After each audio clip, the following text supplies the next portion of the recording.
Hello बच्चों, कैसे हो? मैं उम्मीद करता हूँ बहुत अच्छे होगे और बहुत अच्छे तरीके से पढ़ाई कर रहे होगे और आने वाले 2026 के एग्जाम में बहुत अच्छे तरीके से तुम अपना पेपर लिख कर आओगे। कैसे लिख कर आओगे? अगर मेरा वीडियो देखोगे तब लिख कर आओगे। क्योंकि मैं ये पांचवा वीडियो लेकर आ रहा हूँ जिसमें मैं आपको सिद्ध कराने वाला हूँ एक समान रूप से आवेशित चालक चादर के कारण विद्युत क्षेत्र तीव्रता। और बहुत हद तक ये चांस है कि एग्जाम में आपको सवाल रहेगा 5 नंबर में डेरिवेशन। आप सबको पता है कि बिहार बोर्ड में बिहार बोर्ड में 6 क्वेश्चन पूछा जाता है 5-5 नंबर का, जो 6 का 6 डेरिवेशन होता है, जिसमें से 6 में से 3 बनाना रहता है। यानी 15 नंबर आपको अगर चाहिए तो मेरा ये 30 वीडियो देखकर आपको जाना पड़ेगा। अगर 30 देख के जाते हैं तो मैं इतने दावे के साथ कह सकता हूँ कि इसी में से आपका 3 क्वेश्चन एकदम आराम से बना लेंगे। बनाने के लिए तो 6 बना लेंगे, लेकिन 3 आराम से बना लेंगे। ठीक, चलिए शुरू करते हैं आज का हम अपना वीडियो। मैंने आपका समय बचाने के लिए ये पहले से चित्र बना रखा है। चित्र को मैं समझाता हूँ। चित्र में क्या है? सबसे बोला गया है चादर होना चाहिए। क्या होना चाहिए? चादर। तो मैंने चादर बनाया है ABCD, चादर बना दिया है। और इस चादर को हमने आवेश दिया क्या? तो क्यू आवेश दिया है। और जैसे ही इस चालक चादर पर हम आवेश देंगे तो जो आवेश होगा वो इस चारों तरफ सतहों पर क्या हो जाएगा? वितरित हो जाएगा। इतना आपको समझ में आया? और इस चालक चादर पर एक बिंदु क्या है? O है। इस O से R दूरी पर एक बिंदु हमने क्या लिया है? बिंदु P लिया है, जिसका क्षेत्रफल क्या है? DA है और विद्युत क्षेत्र तीव्रता E है। सेम इसी बिंदु O से दूसरे साइड पर एक बिंदु हमने क्या लिया है? R लिया है, जिसका क्षेत्रफल DA है और विद्युत क्षेत्र तीव्रता E है। जैसे में ये मैं समझ लेता हूँ कि एक चादर है। क्या है? एक चादर है। जब भी हम चादर पर आवेश देंगे तो जो विद्युत क्षेत्र तीव्रता होगा इधर भी उत्पन्न होगा और इधर भी उत्पन्न होगा। तो देखिए ऐसा ही कुछ मैंने चित्र बनाया है। ऐसे इसको अगर समझ लेते इधर एक और एक इधर। तो हमने सिद्ध करने के लिए क्या किया है? देखिए हमने सिद्ध करने के लिए एक बिंदु इधर P लिया है, एक बिंदु M लिया, दोनों का क्षेत्रफल DA DA। चलिए सिद्ध करते हैं। कैसे करेंगे सिद्ध?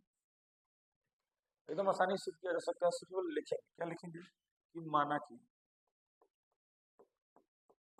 क्या माना कि ABCD एक चालक चादर। ABCD क्या है? एक चालक चादर। माना कि ABCD एक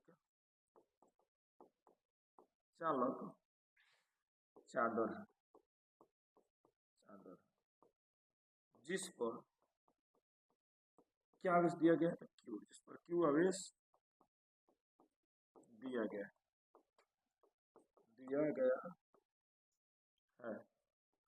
कौन सा आवेश दिया गया है? तो Q आवेश दिया है। और हम देख सकते हैं कि बिंदु O से एक बिंदु P और वही से एक बिंदु M, लेकिन दोनों कितने दूरी पर? R। तो लिखेंगे कि बिंदु O से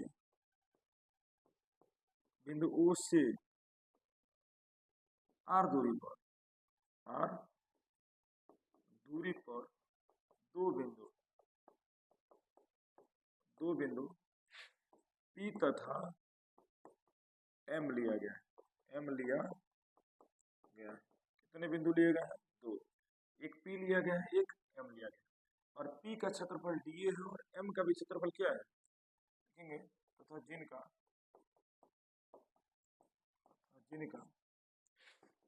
क्षेत्रफल DA। क्षेत्रफल क्या है? DA। क्षेत्रफल क्या है? DA। और विद्युत क्षेत्र तीव्रता भी क्या उत्पन्न हो रहा है?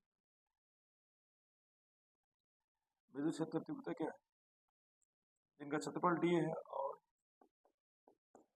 विद्युत क्षेत्र तीव्रता E है। अब देख सकते हैं दोनों तरफ विद्युत क्षेत्र तीव्रता क्या है? आगे कैसे बनाएंगे? निकालेंगे फ्लक्स। क्या निकालेंगे? फ्लक्स। अब देखिए, अब देख सकते हैं दो बिंदु, एक बिंदु इधर है और एक बिंदु इधर, दो बिंदु। तो इस फ्लक्स को मान लेते हैं क्या? तो फाई। इसको फ्लक्स को फाई मान लेते हैं। क्या मान लेते हैं? फाई। और दो फ्लक्स उत्पन्न होंगे तो इसको फाई1 मान लेंगे, इसको क्या मान लेंगे? फाई2 मान लेंगे। देखिए हम क्या लिख देते हैं? लिखेंगे बिंदु, किस बिंदु पर निकाल रहे हैं? अब ध्यान दीजिए। देखिए हम बिंदु P के लिए निकाल रहे हैं, या M के लिए भी निकाल सकते हैं। चलो पहले M के लिए निकालते हैं। बिंदु M के लिए फ्लक्स, M के लिए विद्युत फ्लक्स। और आप सबको तो फ्लक्स को सूचित करते हैं फाई E से। किससे करते हैं? फाई से। लेकिन m के लिए निकाल रहे हैं हम ऐसे लिख देते हैं कि m, या इसको फाई 1 भी मान सकते हैं, जैसे बनाइए। हम किसके लिए निकाल रहे हैं? m बिंदु के लिए निकाल रहे हैं, तो लिख रहे हैं फाई m। फॉर्मूला होता है e d cos थीटा। हम देख पा रहे हैं कि इसका e इधर है और a भी इधर है, मतलब दोनों का डायरेक्शन सेम, यानी phi e m e d cos 0। क्यों 0? क्योंकि दोनों का डायरेक्शन सेम है, e का भी डायरेक्शन इधर है और e का भी डायरेक्शन इधर है, दोनों का डायरेक्शन सेम, इसलिए थीटा का मान क्या हो जाएगा? 0 डिग्री। क्योंकि थीटा का मान क्या हो? 0 डिग्री। आप सबको पता है cos 0 का मान 1 में इससे गुणा करें तो क्या आने वाला है? फाई e बराबर e d। कोई दिक्कत? हमने क्या निकाल दिया? बिंदु m पर हमने निकाला क्या? विद्युत फ्लक्स। हमको क्या मिला? e d मिला। आप देख सकते हैं बिंदु p पर अगर हम निकाला चाहे विद्युत फ्लक्स तो क्या होगा? इस पर भी देखिए एरिया ये है, विद्युत क्षेत्र तीव्रता E, इस पर भी एरिया वही है, सेम। मतलब बिंदु P पर भी सेम आने वाला है। क्या लिख सकते हैं? इसी तरह, इसी प्रकार